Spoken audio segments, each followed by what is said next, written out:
ये कमर शराब भाई हैं और ये शराब भाई हैं, ये दोनों बहरीन में होते हैं आप दोनों।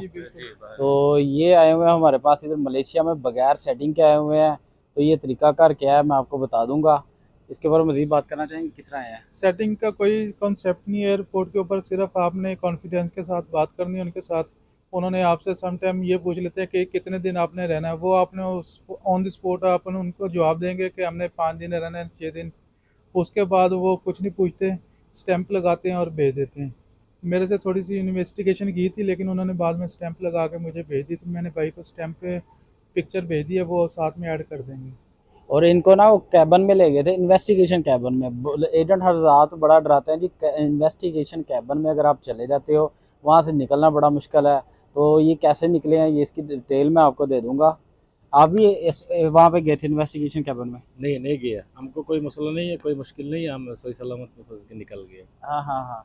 ये जी वैसे वो फ्रंट काउंटर के ऊपर ही चले गए थे, यानी कि फ्रंट काउंटर से ही क्रॉस कर गए थे। और जो है कमर शरार भाई, ये गए थे ऑफिस के इन्वेस्टिगेशन अंदर ऑफिस। हाँ, इन्वेस्टिगेशन ऑफिस के अंदर गए थे। वहाँ बस से उन्होंने क्लियर हो जाके गया। मेरे से पूछा कि आप इधर कितने दिन के लिए। मैं बेसिक बैंकॉक से आया हूँ, तो उन्होंने कहा बैंकॉक में आप कितने दिन रहे हैं। मैंने उनको बताया कि मैं 6 दिन रहा हूँ। इस इधर का पूछा, मैंने इधर का भी बता दिया इतने दिन। और फ़्लाइट टिकट जो है वो कंफर्म होनी चाहिए। होटल बुकिंग आपके पास कंफर्म होनी चाहिए। कोशिश करें कि आप पेड करके आएँ, ठीक है।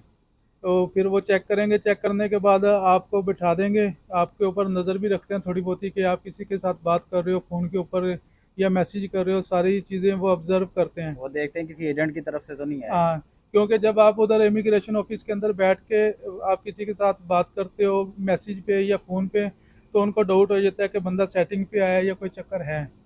तो बेहतर यही है कि कॉन्फिडेंस के साथ बात करें, कोई चक्कर नहीं किसी किस्म का भी। और जो काउंटर सेटिंग का कॉन्सेप्ट है, मुझे नहीं लगता कि काउंटर सेटिंग चलती हो। सम टाइम होता है, चल भी जाती है, लेकिन ज़्यादातर तुक्का ही लगता है अगर लग जाए तो, एजेंट लोगों का। बाकी आप कॉन्फिडेंस के साथ आएँ, कोई मसला नहीं है। तो आपसे क्या पूछा था उन्होंने? वो हमको पूछा, वो आप कहाँ से आया हम तो बोला वो उधर से आया, थाईलैंड से आया। इधर के किधर जाएगा, कोलमपुर जाएगा ऐसा बोला।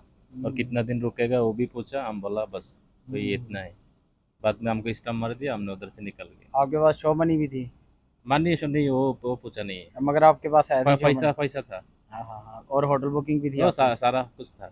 हाँ, रिटर्न टिकट भी थी वो आपकी? भी था। और एक चीज़ और ऐड करना चाहूँगा इधर के, हमारे पास भाईजान होटल बुकिंग नहीं थी, हॉस्टल की बुकिंग थी सिर्फ। आप हॉस्टल की बुकिंग करके आएँ, वो शुरू में आपसे कोई $10-15 ऐसे करके चार्ज करते हैं। तो बाकी आपने आके जो है ना प्रॉपर्टी पे देने होते हैं हॉस्टल के अंदर। तो मैं खुद ऑलरेडी थोड़ा बहुत ट्रैवल करता हूँ, इसलिए मैं कहता हूँ कि चलो जो भाई लोग भी आते हैं ना उनकी थोड़ी हेल्प हो जाए, कि एजेंट के चक्करों में ना पड़ें। और इधर आके अपना काम का कॉन्सेप्ट देखें, अगर सही मिलता है काम ठीक है, नहीं मिलता तो ओवर स्टे होने के बजाय बंदा टाइम ड्यूरेशन में वापस चला जाए।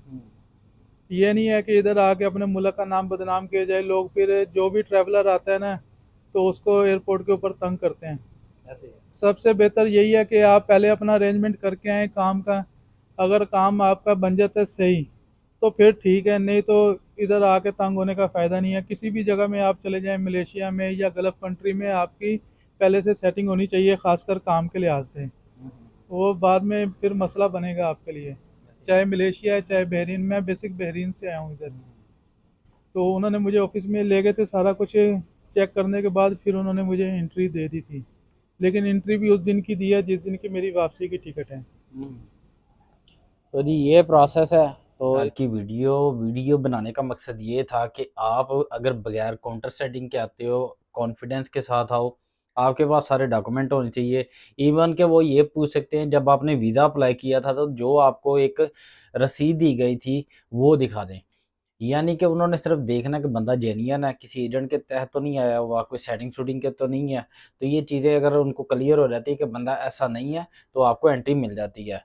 तो वीडियो अच्छी लगी हो तो लाइक कीजिएगा, दूसरों के साथ शेयर कीजिएगा और यारों दोस्तों से कहिएगा कि उनको सब इस चैनल को सब्सक्राइब करें ताकि इन्फॉर्मेशन ज़्यादा से ज़्यादा दूसरों तक पहुँचे। अपना बहुत सारा ख्याल रखिएगा। अस्सलाम वालेकुम।